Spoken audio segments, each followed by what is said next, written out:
Hey, salut à tous les gars, c'est Reigns, j'espère que vous allez tous très bien, moi ça va nickel. On se retrouve aujourd'hui pour parler d'un film d'horreur qui est sorti l'année dernière, mais que j'ai pris du temps à regarder parce que j'ai vu qu'il y avait énormément de critiques négatives. D'ailleurs, mon cher ami Puich avait fait une vidéo sur sa chaîne pour parler du film et pour dire que c'était clairement une bouse. Donc c'est vrai que j'ai attendu pour le voir et finalement on s'est quand même lancé avec ma copine et là c'est terrible.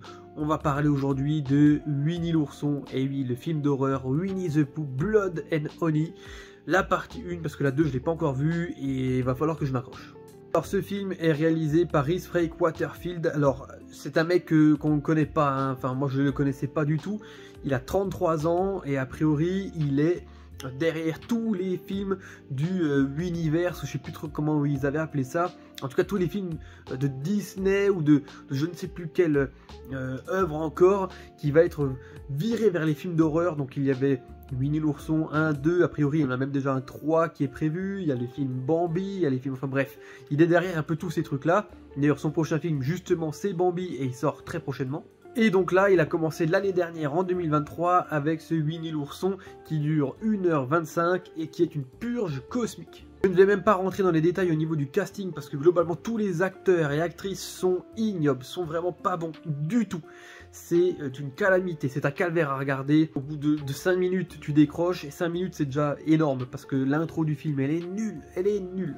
Donc en fait on va suivre un style de récit où on a un personnage qui s'appelle Jean-Charles, si je me trompe pas, qui étant petit a grandi avec Winnie l'ourson, Porcinet, etc. En faisant ses études, en fait il est parti, il les a laissés tomber.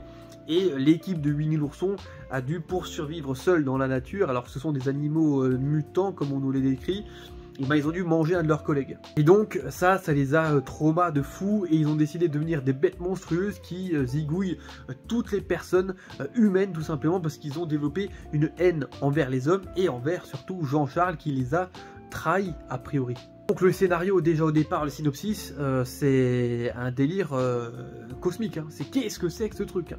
Qu'est-ce que c'est que ça? Et c'est ce qu'on nous explique globalement sur les 2-3 premières minutes, et après ça on décroche direct, on se dit oh, oh. Mais donc c'est donc ça que j'ai regardé pendant 1h20 encore, et ça va être terrible en fait. Effectivement c'est le cas, c'est terrible, c'est imbuvable, c'est l'enfer. C'est censé être un slasher, hein, malgré tout. On nous présente des personnages qui vont se faire zigouiller, surtout un groupe de filles, les unes après les autres. Elles sont toutes débiles, c'est un truc de fou. L'acting est calamiteux, les meurtres sont nazes. Il y en a un qui est sympathique, et quand je dis sympathique, c'est juste parce que en fait il m'a fait un petit peu délirer et que il sort de nulle part. Mais alors les autres les amis, alors pour la plupart c'est du vu et du revu, ça n'invente rien.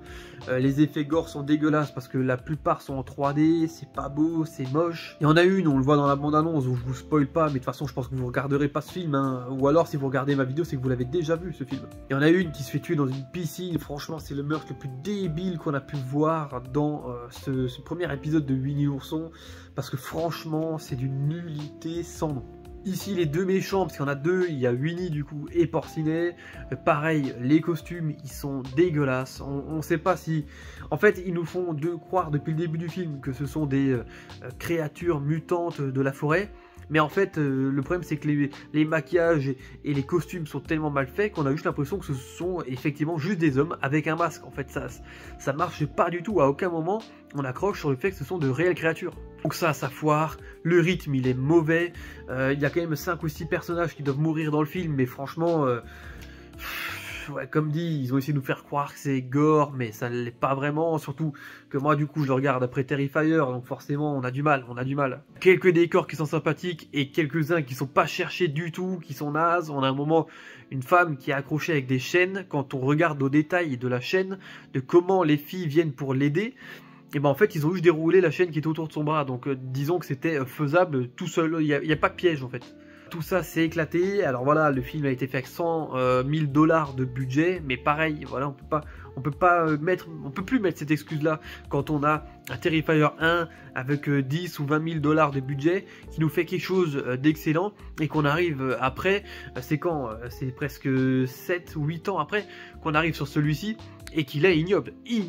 Et vous allez me dire, je suis toujours là à comparer avec Terrifier, mais comme je vous l'avais dit sur ma vidéo de Terrifier 3, le problème c'est que maintenant, avec cette nouvelle icône qui est arrivée dans le cinéma d'horreur, en fait, c'est un baromètre, il a mis le baromètre tellement haut parce que on se base maintenant sur lui. On a vu quelque chose de dingue avec les films Terrifier, donc forcément quand on regarde les autres, ah bah il est mis en comparaison.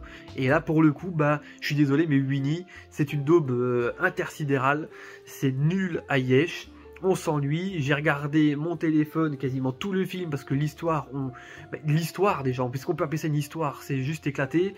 Les acteurs on n'y croit pas, on s'attache à personne, les meurtres sont pas bons donc en fait on a presque même pas envie de les voir et ça c'est critique quand on est dans un slasher en fait. Pas m'éterniser plus sur cette daube, je vais quand même regarder certainement le deuxième, hein. Il va falloir que je m'accroche mais il dure quand même 20 minutes de plus donc ça va être chaud. Bon, je vais quand même devoir regarder le deuxième maintenant que j'ai vu le premier, juste pour voir où est-ce qu'on arrive, parce que vu que le premier s'arrête sur une fin qui n'est pas vraiment une fin, c'est un style de à suivre, genre ultra téléphoné. Donc en fait, ouais, je vais être obligé de le regarder, mais en attendant pour cette critique de Winnie the Pooh, Blood and Honey, et ben franchement, je ne sais pas quoi dire de plus. Vous, si vous l'avez vu, dites-moi dans les commentaires un peu ce que vous avez pensé.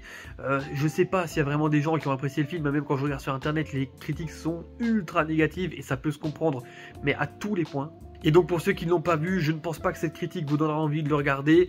En tout cas, si vous pouvez, fuyez hein, à grandes enjambées parce que là, c'est complètement horrible. Et en attendant, moi je vous laisse là. Bon courage à tous, bon visionnage et c'était rien, portez-vous bien. Ciao, ciao tout le monde.